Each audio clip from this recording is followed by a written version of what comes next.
ଲେମ୍ବୁଟା ଆଣିପାରୁଛି ନା ଦେଖନ୍ତୁ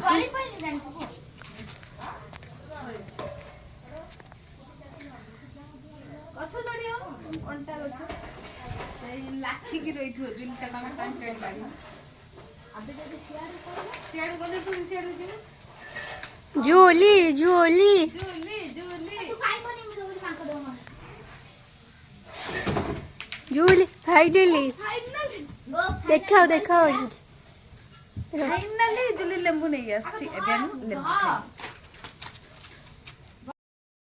ଗାଇସ୍ ଆମେ ଆଜି ଶୀତ ଦିନେ ପଖାଳ ଖାଇବାକୁ ଯାଉଛୁ ବନ୍ୟା ଜୁଲି ମୁଁ ଆମେ ପଖାଳ ନେଇ ଆସିଛୁ ଆଉ ସେଟା ହଉଛି କି ତରକାରୀ ପନିର ତରକାରୀ ଏଟା ହଉଛି ଲେମ୍ବୁ ଦଳା ଏଟା ହଉଛି ଟମାଟୋ ଦଳା ଆଉ ଇଏ ହଉଛି ଆମ ପ୍ରିୟର ପଖାଳ ଯାହାକୁ ଆମେ ଏବେ ଖାଇବାକୁ ଯାଉଛୁ ଆମେ ତ ବହୁତ ଏନ୍ଜୟ ପଖାଳ ଖାଇଦେଲୁ ଇଏ ଶୀତରେ ଆପଣମାନେ ଶୀତରେ ଏମିତି ପଖାଳ ଖାଉଛନ୍ତି କି କ'ଣ ଖାଉଛନ୍ତି କମେଣ୍ଟରେ ଜଲ୍ଦି ଜଲ୍ଦି କୁହନ୍ତୁ ଆଉ ଆପଣମାନଙ୍କ ସହିତ ଦେଖାହବ ପୁଣି ଗୋଟେ ନେକ୍ସଟ ଭିଡ଼ିଓରେ ବାଏ ବାଏ ଗାଇସ୍।